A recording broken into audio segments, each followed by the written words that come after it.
Kabilang ang 2 estudyante sa 5 nasa kote habang nagre-repack umano ng shop. Allah kadiya. Abalos Junior Ano nang nangyari ngayon? Estudyante nagre-repack na ng pulburon. Grupo, sangkot din daw sa pagbebenta ng illegal pati sa mga mag-aaral. Nakatutok si Marisol Abdurrahman. Naku po, sa mga magulang dyan, mga estudyante, ayan, nagre-repack, nagbebenta na rin ng pulburon. Siyempre, itong nahuli, malamang may iba pang gumagawa niyan. Ngayon nyo sabihin na mas okay yung paraan nila ngayon.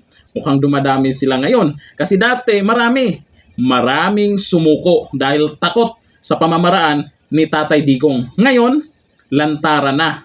Kaya yung iba, sa sobrang kampante, nahuhuli. Yan lang, sila lang. Sila lang yung nahuli. Kaso nga lang, ang nakakalungkot po dito, pinasok na yung eskwelahan. Estudyante na ang nagbebenta ng pulburon. Kaya sa mga magulang, ito, ang resulta. Hindi nyo alam kung ano ang ginagawa ng mga anak nyo kung nag-aaral ba. O sabihin natin, pumapasok sa paaralan pero may extra income. Nagbebenta. Ako, yun nga. Yung pinagyayabang nila ngayon. Marbil, Abalos, at lalo na sa mahal nating Pangulo. Ito, kung may mga ganitong nangyayari noon kay dating Pangulong Duterte, nanginginig na sa takot yung mga nahuli na yan. Nanginginig na sa takot yan.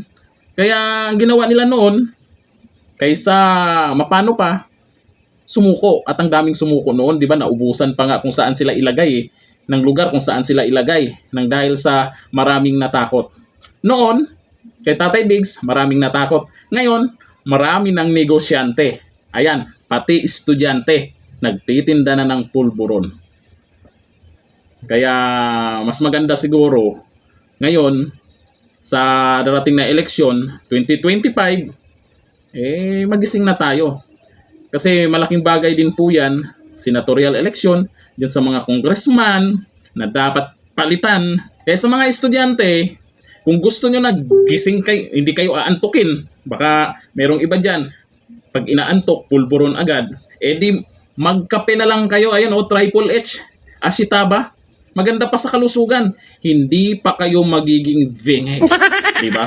Hanggang dito na. Thank you.